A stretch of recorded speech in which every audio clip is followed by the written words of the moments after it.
अर्पणकर ESPN मराठीमध्ये आपलं पुन्हा एकदा स्वागत. तर पाहूयात आजच्या टॉप 9 बातम्या.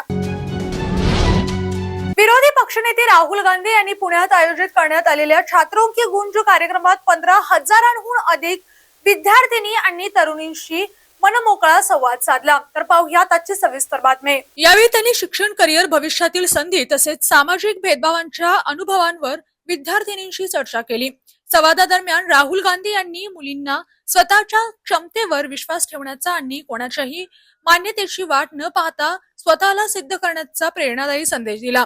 भारताची खरी ताकद ही महिलांची स्वप्ने, कल्पनाशक्ती आणि संघर्ष करण्याच्या क्षमतेत आहे, असा संदेश देत त्यांनी विद्यार्थिनींना आत्मविश्वासाने पुढे जाण्याचे आवाहन केले. शिक्षण आणि करिअरच्या माध्यमातून स्वतःची ओळख निर्माण करताना सामाजिक अडथळ्यांना घाबरू नका, असेही त्यांनी सांगितले. विद्यार्थिनींनी विचारलेल्या विविध प्रश्नांना राहुल गांधी यांनी संवादात्मक पद्धतीने उत्तरे दिली. या कार्यक्रमामुळे पुण्यातील विद्यार्थी आणि तरुणींमध्ये उत्साहाचे वातावरण निर्माण झाले. कागल नगर परिषदेच्या वतीने KVA घाटगे पर्यटन व नौकायान केंद्र, पाझर तलाव परिसरातील दुसऱ्या टप्प्यातील कासव धबधबा रेन डान्स प्रकल्पाचा लोकार्पण सोहळा मोठ्या उत्साहात पार पडला.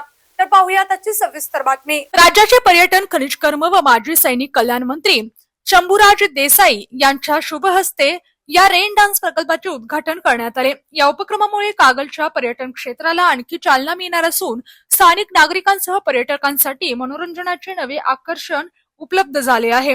यावेळी वैद्यकीय शिक्षण मंत्री हसन मुश्रीफ, शाहू समूहाचे प्रमुख समरजित सिंह घाटगे, माजी आमदार संजय बाबा घाटगे, कागल नगराध्यक्ष सविता माने, उपनगराध्यक्ष जयवंत रावण, कागल नगर परिषदेचे नगरसेवक तसेच नागरिक मोठ्या संख्येने उपस्थित होते.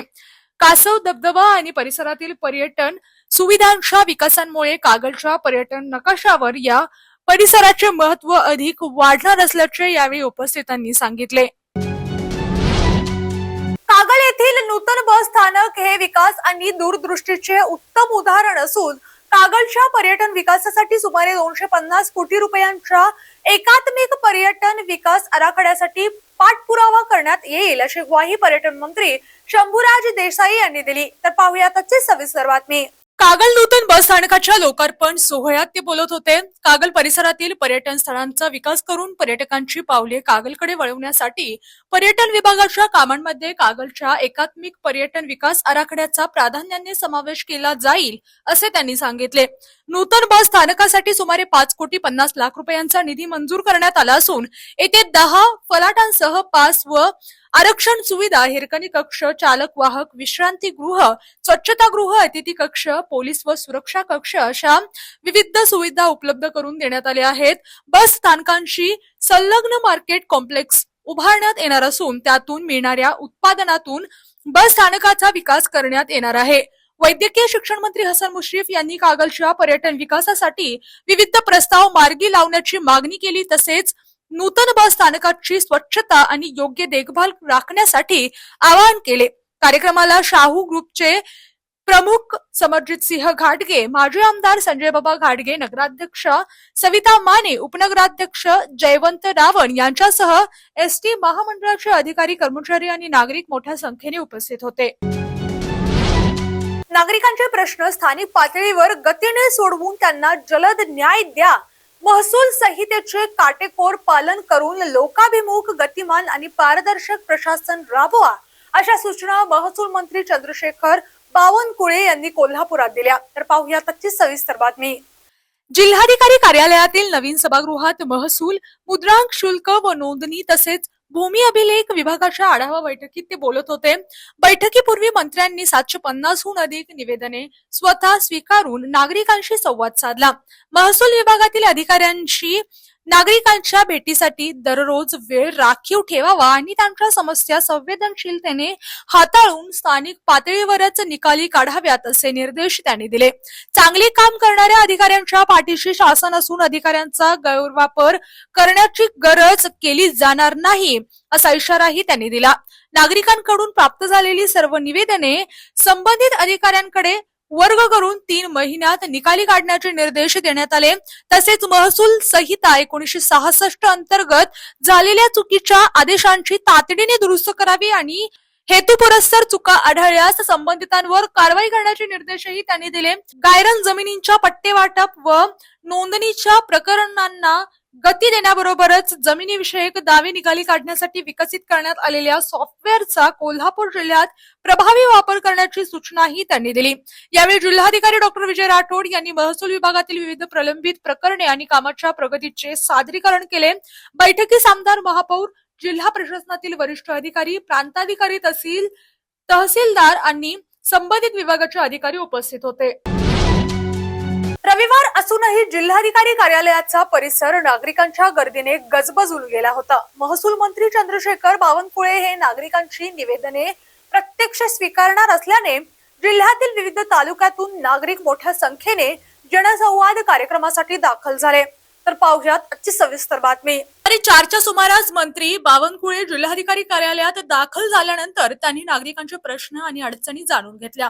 शेवटच्या नागरिकांचे निवेदन स्वीकारल्याशिवाय व्यासपीठ सोडणार नाही असा दिलासा त्यांनी दिला. प्रत्येक नागरिकाचे म्हणणे शांतपणे ऐकून घेत निवेदनातील विषय समजून घेऊन संबंधित विभागाकडून कार्यवाही करण्याबाबत त्यांनी मार्गदर्शन केले. जनसंवाद कार्यक्रमात हजारांहून अधिक नागरिकांची निवेदने स्वीकारण्यात आली. नागरिकांच्या समस्या थेट मंत्र्यांसोबत मांडता आल्याचे उपस्थितांमध्ये समाधानाचे वातावरण निर्माण झाले. महसूल मंत्र्यांनी आपुलकीने संवाद साधत समस्या समजून घेतल्याबद्दल नागरिकांनीही समाधान व्यक्त केले. या प्रसंगी साहेब एकच नंबर काम अशा उत्स्फूर्त प्रतिक्रिया नागरिकांकडून उमटल्या. मंत्र्यांचा थेट नागरिकांशी संवाद आणि तातडीने कार्यवाहीचे दिलेले आश्वासन यामुळे प्रशासन आणि नागरिकांमध्ये संवाद अधिक प्रभावी होण्यास मदत झाली. कार्यक्रमाला आमदार अमल महाडिक, अशोक माने, राहुल आवाडे, शिवाजी पाटील, महापौर रूपाराणी निकम, जिल्हाधिकारी डॉक्टर विजय राठोड, निवासी उपजिल्हाधिकारी गजानन गुरव, महसूल उपजिल्हाधिकारी संपत खिलारी यांच्यासह महसूल विभागातील अधिकारी व कर्मचारी मोठ्या संख्येने उपस्थित होते. एड्स मुक्त समाज निर्माण करण्यासाठी युवकांनी HIV एड्स विषयी शास्त्रीय माहिती घेऊन ती समाजापर्यंत पोहोचवावी आणि HIV मुक्तीचे दूत म्हणून कार्य करावे असे आवाहन महाराष्ट्र राज्य एड्स नियंत्रण संस्थेचे प्रकल्प संचालक डॉक्टर सुनील भोकरे यांनी दिले. तर पाहूया त्याची सविस्तर बातमी. आंतरराष्ट्रीय युवा दिनानिमित्त कोल्हापुरात राज्यस्तरीय रेड रन रेड रिबन प्रश्नमंजुषा आणि इंटेन्सिफाईड IEC कॅम्पेनचा शुभारंभ करण्यात आला. रेड रन ही केवळ धावण्याची स्पर्धा नसून HIV एड्स जनजागृतीची धाव असल्याचे डॉक्टर भोकरे यांनी सांगितले. रेड रन मध्ये मुलांमध्ये प्रवीण कांबळे यांनी प्रथम तर मुलींमध्ये सुकन्या शिवणे यांनी प्रथम क्रमांक पटकावला. रेड रिबन प्रश्नमंजुषेत साताऱ्याच्या संचिता हत्ते यांनी प्रथम क्रमांक मिळवला. इंटेन्सिफाईड IEC कॅम्पेनच्या माध्यमातून शाळा, महाविद्यालये, गाव पातळी आणि विविध समुदायांमध्ये HIV एड्स विषयी जनजागृती केली जाणार आहे. गैरसमज दूर करणे, तपासणी व उपचारांसाठी प्रोत्साहन देणे आणि HIV सह जगणाऱ्या व्यक्तींवरील भेदभाव कमी करणे हा अभियानाचा उद्देश आहे. यावेळी अभियानाची प्रभावी अंमलबजावणी केल्याबद्दल हिंगोली, अमरावती, सातारा, जळगाव, पालघर आणि नागपूर या 6 जिल्ह्यांचा गौरव करण्यात आला. कार्यक्रमाला आरोग्य विभागाचे अधिकारी, विद्यार्थी, युवक आणि स्वयंसेवी संस्थांचे प्रतिनिधी उपस्थित होते. जिल्हा कौशल्य विकास, रोजगार व उद्योजकता मार्गदर्शन केंद्र कोल्हापूर आणि श्री आनंदराव आबिटकर अभियांत्रिकी महाविद्यालय पाल यांच्या संयुक्त विद्यमाने आयोजित पंडित दीनदयाल उपाध्याय रोजगार मेळावा पाल येथे उत्साहात संपन्न झाला. तर पाहूया त्याची सविस्तर बातमी. या मेळाव्यात 32 उद्योजकांनी सहभाग नोंदवून 2867 रिक्त पदे उपलब्ध करून दिली. रोजगाराच्या संधींचा लाभ घेण्यासाठी 991 उमेदवारांनी नोंदणी केली. त्यापैकी 942 उमेदवारांच्या मुलाखती घेण्यात आल्या असून 467 उमेदवारांची प्राथमिक निवड आणि 131 उमेदवारांची अंतिम निवड करण्यात आली. मेळाव्यात 10वी, 12वी, ITI, डिप्लोमा तसेच विविध शाखांतील पदवीधर उमेदवारांनी सहभाग घेतला. विविध कंपन्यांच्या प्रतिनिधींनी उमेदवारांच्या मुलाखती घेत रोजगाराच्या संधी उपलब्ध करून दिल्या. युवकांना स्वयंरोजगारासाठी प्रोत्साहन देण्यासाठी अण्णासाहेब पाटील आर्थिक मागास विकास महामंडळ, महात्मा फुले मागासवर्गीय विकास महामंडळ यांसह विविध महामंडळाच्या स्वयंरोजगार योजनांची माहितीही देण्यात आली.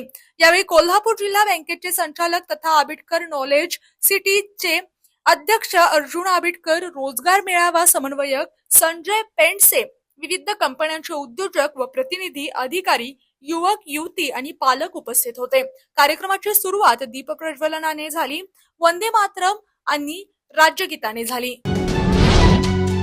महाराष्ट्र राज्याचे महसूल मंत्री चंद्रशेखर बावनकुळे यांनी आज सकाळी कोल्हापूर येथील श्री महालक्ष्मी अंबाबाई देवीचे दर्शन घेतले.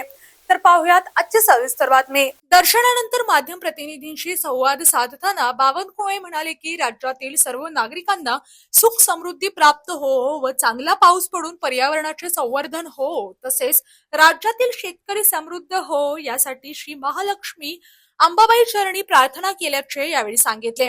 यावेळी महसूल मंत्र्यांनी उपस्थित भाविकांशी संवाद साधताना तसेच मंदिर परिसराची पाहणी केली.